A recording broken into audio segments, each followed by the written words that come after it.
Pleno momento de crise, a insegurança bancária volta a ser um tema em cima da mesa. Descobrimos várias pessoas que foram assaltadas dentro dos cofres que alugaram no novo banco em Cascais.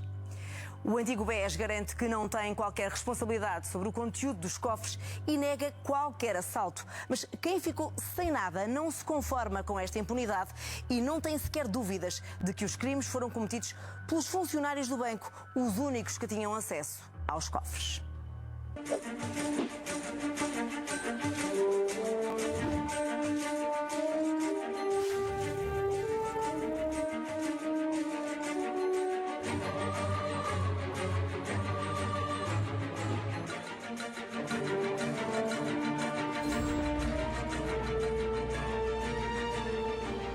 Dirigi-me com o meu marido, com a minha filha na altura bebê, para depositar o dinheiro, tirar o dinheiro cá de casa, onde eu não me sentia segura. À procura de segurança, Joana, chamemos-lhe assim, dirigiu-se ao novo banco de Cascais para alugar um cofre. Depois dirigimos lá embaixo à Caixa Forte, eu, o meu marido e a minha filha, na altura ao colo, com 6 meses, no colo do meu marido, e eu tinha a mochila onde tinha, de facto, o dinheiro, não só o dinheiro, mas também as minhas joias. O funcionário abriu-nos 3 cofres, escolhemos o médio. O funcionário esteve sempre presente, talvez tenha saído por alguns segundos, mas voltou sempre. Não tenho qualquer dúvida que viu o que é que estávamos a colocar no cofre. À saída, o casal estava francamente aliviado. A parte da assinatura do contrato até foi bastante demorada. A saída foi muito rápida e foi uma sensação de alívio de acharmos que tínhamos as coisas seguras que estavam no banco. Senti um alívio enorme. Saí de lá e comentei, seguramente que comentei em frente ao funcionário que foi um alívio não ter esta quantia em casa. Então, estamos a falar de que quantia? 120 mil euros.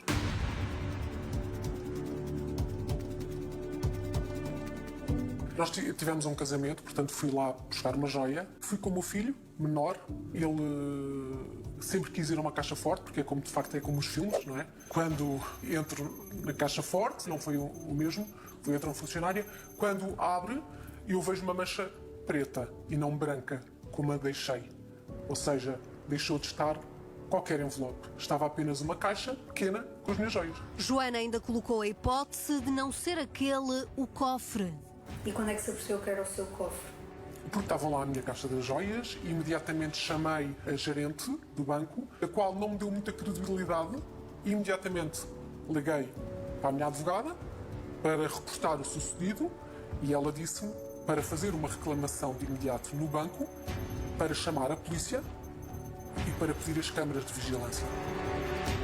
Quando alguém denuncia que lhe roubaram, não é, furtaram 120 mil euros, o banco tem sempre que assumir que a pessoa está a dizer a verdade. O banco não pode desprezar uma informação destas, mesmo que seja um maluco. Esse não dar relevância leva a que não tenham feito os procedimentos de averiguação que se impunham de imediato e que o imediato que já era tarde, porque certamente o crime se deu muito antes daquela data. Da primeira visita à segunda passaram mais de 4 meses e apesar de exigirem o acesso às câmaras de videovigilância da entrada da Caixa Forte, as imagens só estão disponíveis 30 dias. Nós temos limitação na prova e essa é a dificuldade e é por isso que o processo acabou por infelizmente ser arquivado, apesar da polícia, posso dizer, as provas que nós carregamos para o processo, mas depois há uma série de investigação pelos meios que a polícia tem ao seu alcance que nós não tínhamos, obviamente, desde escutas, acesso a pesquisas de todas as entidades, transações financeiras feitas pelo suspeito, porque há um suspeito, como é óbvio e evidente, pelos familiares do suspeito, ele andou a ser vigiado, ver se haviam transações, aberturas de sociedades, quer dele, quer da sua mulher, familiares próximos, ou seja, os órgãos de investigação criminal perceberam que havia ali indícios sérios da prática de um crime. Mas, obviamente, que para um crime só pode ser punido quando se encontra um suspeito. Aos olhos da família, a principal suspeita recaía sobre o banco e o funcionário. O banco, por outro lado, não se responsabiliza e nega qualquer assalto. Mas como? Importa saber como funciona a visita a um cofre alugado. O aluguel de cofres para guardar valores tem a caução de 180 euros e a cada visita paga 5 euros mais 26% de IVA. E diga-me uma coisa, como é que funcionam as visitas ao cofre? Pode ir sozinha. Então não há necessidade de estar acompanhada com um funcionário do banco, é isso? Creio que não. Mas certeza que no balcão irão dizer se será necessário ou se não será necessário. Mas pelos procedimentos que eu vejo, não. Sem respostas claras por telefone, fomos diretamente ao banco. Garantiram que... O cliente coloca a sua chave, nós colocamos a nossa. É aberto o cofre sem a visualização do que está lá dentro, depois saímos. O cliente faz a manutenção que tiver a fazer e é o cliente quem fecha o cofre. Nós não conseguimos fechá-lo, só a chave do cliente é que o fecha. Com a nossa, não é possível fechar. Portanto, ele nunca nos deu a chave, ele só nos deu a chave na saída. O que eu lhe digo é que eu não sei se ele trancou. Ele fechou, a porta fechou e que tinha as chaves, tinha. Nós ausentamos-nos sempre. Não existe nenhum momento em que estejamos juntos no cofre, a não ser quando são colocadas as duas chaves. O funcionário entra e sai. Com certeza que ele viu a movimentação. Não pode estar ninguém presente, só a locatária. Foi por acaso que fui com ela, porque tínhamos uma criança pequenina e, portanto, para levar a mochila e a criança, fui lá para ajudar, porque o cofre foi aberto só em nome dela. Não há nenhum regulamento que seja entregue ao cliente. A única coisa que é entregue é o pressário do banco, o contrato. Ou seja, não está escrito como funcionário e cliente se têm de comportar dentro da caixa forte. Na sala, por vezes há centenas de cofres, 0 câmaras de videovigilância. O propósito é manter a confidencialidade dos clientes e dos bens. Cada porta tem entrada para 2 chaves. A chave mestra do banco e a chave única dada ao cliente. Já sobre os bens que lá são colocados, o banco não tem qualquer responsabilidade em relação ao conteúdo. Bem vistas as coisas, é uma espécie de crime perfeito. É um crime perfeito desde logo porque é cometido no interior de uma instituição de confiança. Porque não há registro exatamente do que é lá posto dentro, não há como fazer a prova, não há acesso às câmaras. É um local onde as pessoas, de facto, não vão visitar o seu dinheiro a cada 15 dias. E, portanto, o maná para o bandido, não é? Ao exclusivo, o novo banco diz que realizou todas as diligências internas. Não verificaram incumprimentos ou condutas desadequadas.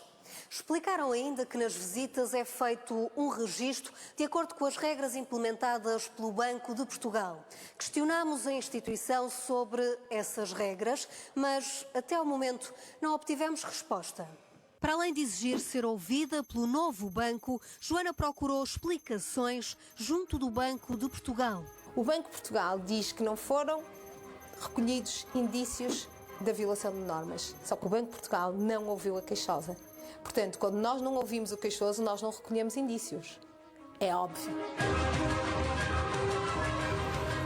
O caso acabou sem um final, mas um ano depois, a menos de 1 quilómetro desta sucursal do novo banco, uma outra história ganhou vida com novos contornos e diferentes queixosos. I wanted to put my watch for safety because you don't want to get hurt, and so we put it in a safe deposit. And next thing we know, we come back from Greece. And I said, oh, I would like to access to the bank to get it. And they said, oh, the bank is closed, but don't worry. I love that story. Don't worry, we are sending 3 persons to open every safe deposits. And whatever they found in it, they will bring it to the new bank. Stefano alugou um cofre na agora extinta sucursal da Avenida Infante Dom Henrique. Recebeu uma carta a informar que o balcão iria encerrar no final do mês de julho de 2021. Data limite para levantar os bens do cofre. Caso não comparecesse, o cofre seria arrombado, os bens retirados e guardados. I felt uncomfortable with that story. And I had my key. I said, listen, do you want my key to make sure you can open it easily? They said, oh, no, don't worry. The locksmith will take care of it. O banco procedeu ao arrombamento na presença de um notário, do diretor da agência e do técnico profissional. Quanto ao relógio de 30 mil euros, nem sinal dele. They said there is nothing inside. and I almost lost it. And I told my wife, "You were with me. I put my watch there." So legally, we went 3 times.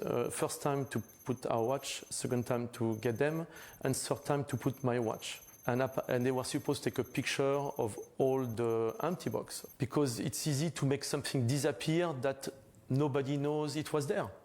O casal questionou diversas vezes o banco. Queriam fotografias do cofre alegadamente vazio. I have a lawyer, and we're going to sue the bank because it's absolutely abnormal what happened to me and to others. I listened to a story, a gentleman coming back from vacation. He said, "Listen, I just came back. And I talked to my lady that is at the bank, and she said, we closed your safe deposits, but there was nothing in it. He said, I always leave 6,000 to 12,000 euros in cash in it. And I'm like, what is your bank? He said, Novo Banco. I'm like, okay, hold on. Where is your Novo Banco? And he told me it was the exact same one. Este cliente não apresentou queixa porque tem o crédito habitação no banco. E até hoje ninguém se responsabilizou pelo sucedido. Sem um inventário, torna-se complicado provar alegados furtos em cofres. É um jogo perfeito entre confidencialidade e segurança, onde nem todos saem vencedores.